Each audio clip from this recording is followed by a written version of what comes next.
Hi, my name is Sarah Webb. Welcome to my Assessment 3 presentation.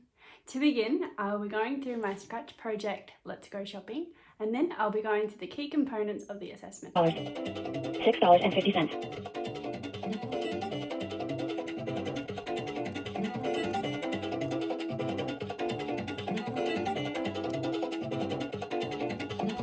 My Scratch project is aimed to help students in Grade 3, aged 8 to 9, with their mathematical skills.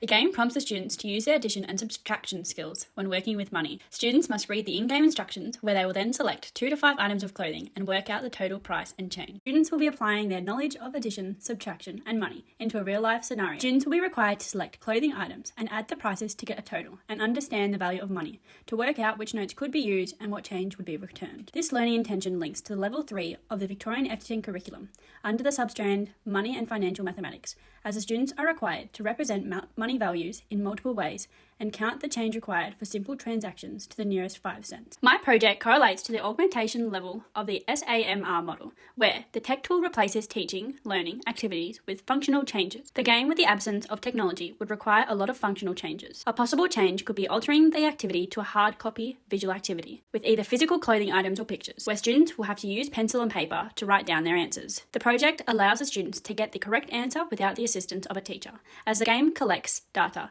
and has the correct answers and prompts the students whether their answer is correct or not. My project links to the apply level of Bloom's taxonomy, as the students must be able to use their prior knowledge and skills to complete the task. The apply level of Bloom's taxonomy focuses on using information in new situations. The students are expected to be able to recall their knowledge of addition, subtraction, and value of money and apply it into the game, set as a real-life scenario. By recalling their knowledge, they're using the information they have learned to apply into different and new situations. In regards to customize, my project allows students to select their own items and customize which and how many items they want. This makes the game more inclusive, as the students have the ability to customize a game to fit their learning and playing. In regards to identity, by allowing the students to select their own clothing items, they are able to develop a sense of identity, as they are being influenced to select their items based on their own individuality. Regarding system thinking, learners will have to think about what they want to select carefully, as it impacts the following tasks they will have to complete. Students will be asking themselves how their actions may impact the game. They may be thinking, if they select too many items, would it be too difficult for them to add the prices? Multimodal focuses on where text, image, and sound are all manufactured of the same raw material, binary encoding. By using textual instructions, visual images of the clothing items, and background music, the project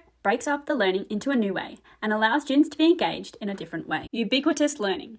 By using Scratch, the students will have free access to view the game, to play it on any device, and to play it anywhere, anytime. This means that students can spend more time outside of school to play the game and get help from other people they feel more comfortable with, such as family members. Students have the ability to select their own and amount of clothing items. This allows students to select the items based around each student's interests and needs. This allows students to become more engaged, as they have the ability to choose for themselves rather than being forced and given the task. My project supports a wide variety of students with different disabilities. Students that have reading difficulties may have struggled with the project. However, with text-to-speech implemented in the project, students now are able to listen to the instructions and the different prices. This also includes students with dyscalculia, as some students may struggle with the comprehension of numbers, and by having the numbers being read to them, they are able to understand. Students with hearing difficulties would also benefit with the visual instructions, as they allow the students to read the directions rather than being read out to them. Students can also repeat the instructions as many times as they want, allowing them to have the best grasp of what they need to do. One problem I encountered that I was unable to properly solve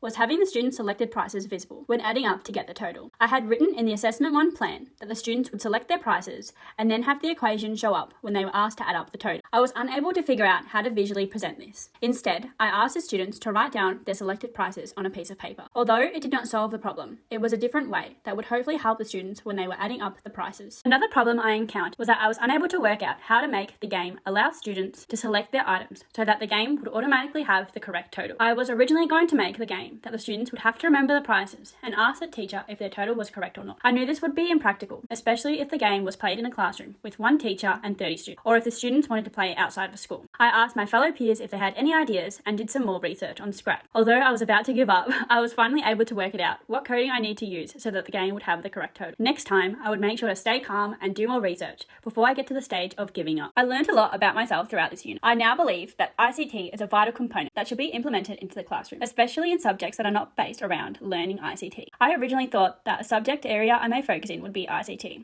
but now I believe it may be more beneficial to major in other areas so that I can use my knowledge of ICT into the classroom. I also have learnt to use my peers to my advantage. I've been able to communicate with my peers when I would often either not ask questions and struggle or go straight to the teacher. I've been able to communicate with a wide range of peers, which has been beneficial as they all have different skills. Thank you for listening to my presentation. I really hope that you have enjoyed it.